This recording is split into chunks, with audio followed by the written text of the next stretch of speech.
Hi everyone, నేను మీ programming partner. Welcome to our channel.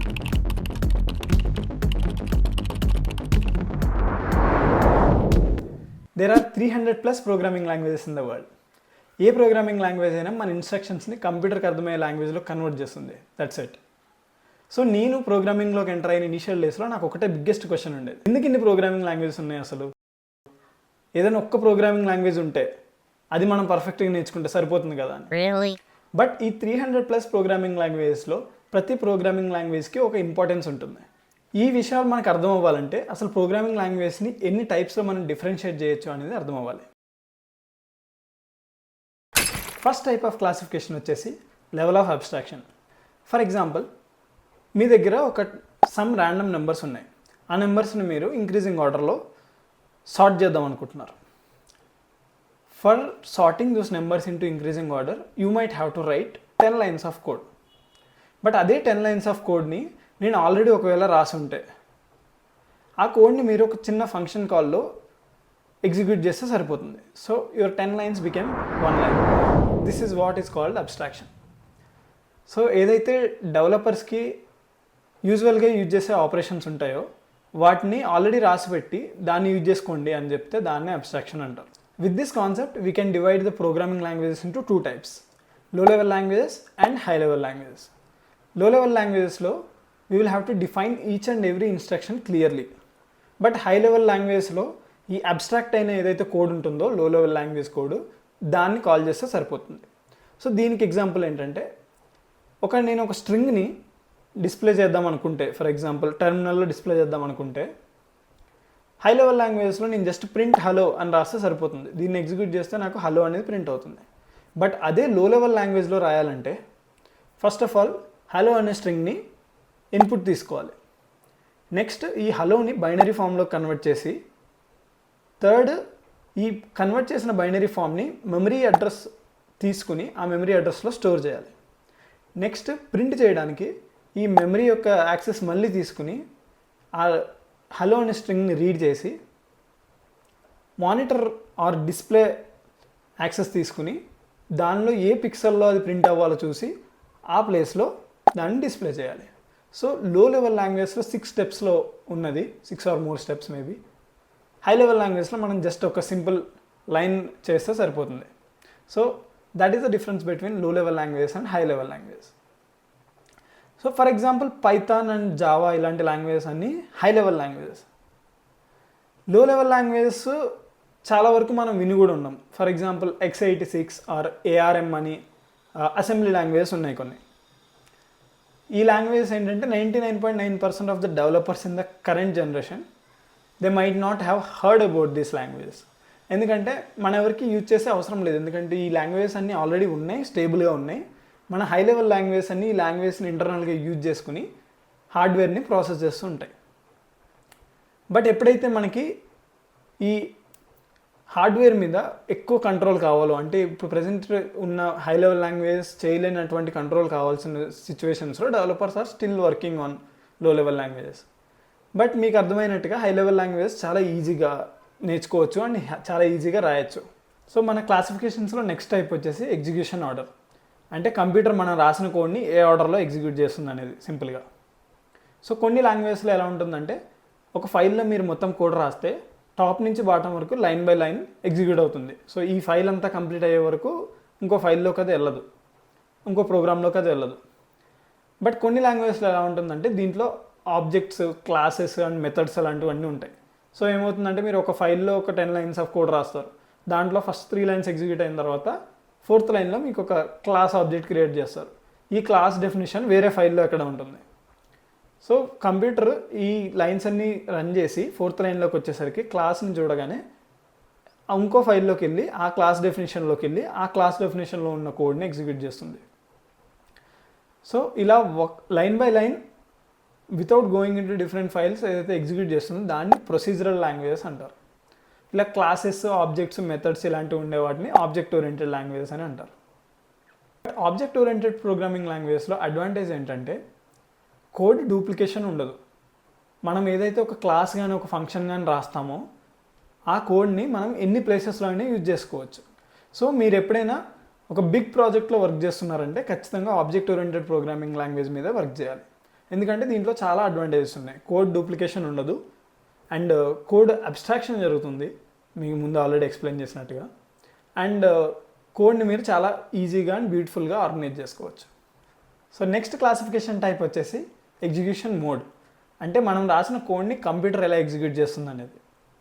దీంట్లో మెయిన్గా 2 టైప్స్ ఉంటాయి, compiled languages and interpreted languages.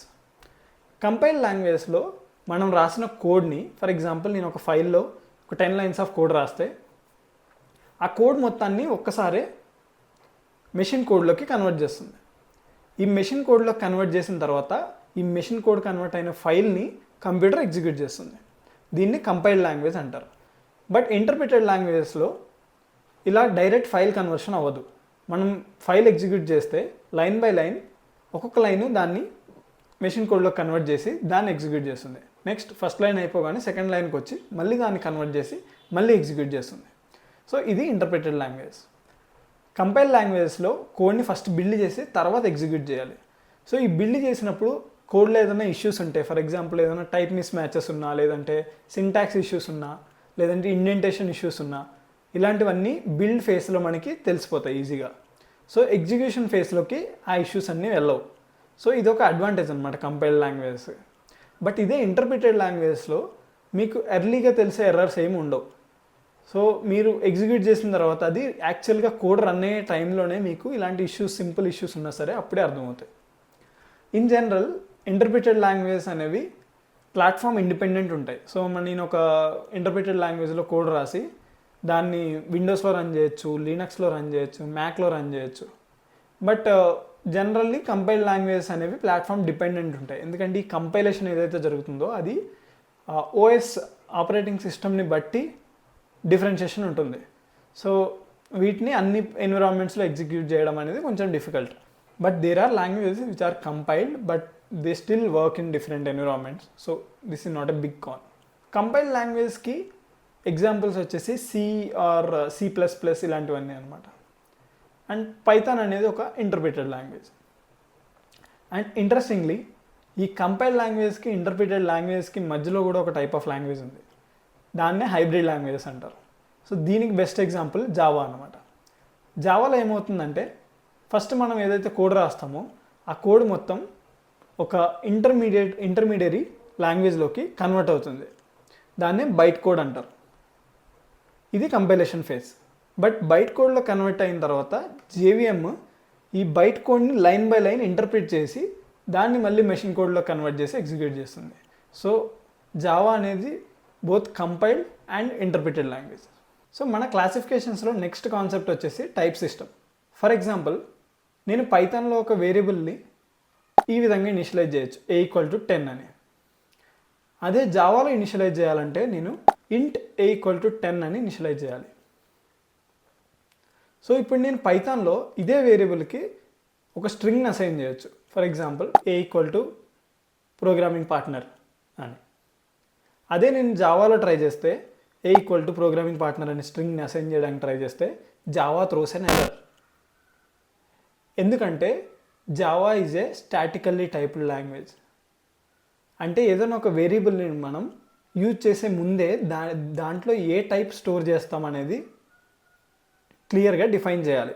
So in this case ఏ అనేది ఒక ఇంట్ వేరియబుల్, అంటే ఇంటీజర్ వేరియబుల్. దాంట్లో మనం నెంబర్స్ మాత్రమే స్టోర్ చేయగలం.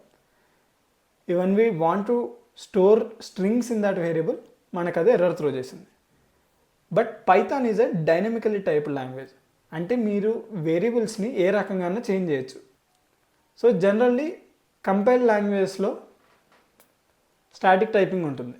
ఇది ఏమవుతుందంటే బిల్డ్ ఫేస్లో ఈ స్టాటిక్ టైపింగ్లో ఇలాంటి టైప్ రిలేటెడ్ ఇష్యూస్ ఏమన్నా ఉంటే ఐడెంటిఫై చేస్తుంది.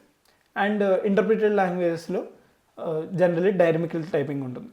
ఈ వీడియోలో మన లాస్ట్ కాన్సెప్ట్ మెమరీ మేనేజ్మెంట్. అంటే మనం ఒక ప్రోగ్రామ్ రాసేటప్పుడు చాలా మెమరీ యూజ్ చేస్తాం. ఫర్ ఎగ్జాంపుల్ ఒక వేరియబుల్కి ఒక నెంబర్ అసైన్ చేస్తాం, లేదా ఒక వేరియబుల్కి ఒక స్ట్రింగ్ అసైన్ చేస్తాం. ఈ డేటా అంతా వెళ్ళి మెమరీలో స్టోర్ అవుతుంది. స్టోర్ అయిన మెమరీ ఎవరు క్లియర్ చేస్తారు, ఎప్పుడు క్లియర్ అవుతుంది అనేది మెమరీ మేనేజ్మెంట్. కొన్ని ప్రోగ్రామింగ్ లాంగ్వేజెస్లో ఎలా ఉంటుందంటే మనం A=10 అని ఒక వేరియబుల్ని డిఫైన్ చేసి ఈ డెఫినేషన్ అనేది ఒక ఫంక్షన్ కాల్లో చేసామనుకోండి, ఆ ఫంక్షన్ నుంచి బయటికి రాగానే ఈ మెమరీ ఏదైతే అసైన్ అయి ఉందో ఏకి అది ఎరేజ్ అయిపోతుంది. సో బ్యాక్గ్రౌండ్లో ఒక మెమరీ మేనేజ్మెంట్ టూల్ రన్ అవుతుంది. ఇది ఏదైతే మెమరీకి రిఫరెన్స్ ఉండదో, అంటే వేరియబుల్స్ ఏమి లేదో, అవసరం లేదో, ఆ మెమరీస్ అన్నీ క్లీన్ అయిపోయి ఆ మెమరీస్ని వేరే ప్రోగ్రామ్స్కి యూజ్ చేసుకునేలాగా ఫ్రీ చేస్తుంది. బట్ కొన్ని లాంగ్వేజెస్లో మనం మాన్యువల్గా ప్రోగ్రామ్ రాసేటప్పుడు ఎలా అయితే మెమరీని అసైన్ చేస్తామో ఒక వేరియబుల్కి, అదేవిధంగా మెమరీని డీఅసైన్ చేయాలి. దాన్నే డీఅలొకేషన్ ఆఫ్ మెమరీ అని కూడా అంటారు. సో ఇలాంటి టైప్స్ ఆఫ్ లాంగ్వేజెస్ ఏంటంటే C++ ఇలాంటి లాంగ్వేజెస్లో మనం మాన్యువల్గా మెమరీని డిలీట్ చేయాలి. బట్ ఇప్పుడు వేరే different languages like Python and Java type లాంగ్వేజెస్లో ఇవి ఆటోమేటిక్గా మెమరీ మేనేజ్మెంట్ అనేది ఉంటుంది. So there are 300+ programming languages in the world. కానీ ప్రతి లాంగ్వేజ్కి ఒక ఇంపార్టెన్స్ ఉంది. ప్రతి లాంగ్వేజ్ని ఒక డిఫరెంట్ టైప్లో క్లాసిఫై చేయొచ్చు. అండ్ మన పర్టికులర్ యూజ్ కేసుని బట్టి మనం ఏ లాంగ్వేజ్ యూజ్ చేయాలనేది చూజ్ చేసుకోవచ్చు. సో నేను ఇప్పుడు పైన ఎక్స్ప్లెయిన్ చేసిన టాపిక్స్ అన్నీ కాకుండా ఇంకా డిఫరెంట్ టైప్స్ ఆఫ్ క్లాసిఫికేషన్స్ చాలా ఉన్నాయి. కానీ నేను ఎక్స్ప్లెయిన్ చేసినవి అనేది ఇంపార్టెంట్ క్లాసిఫికేషన్స్.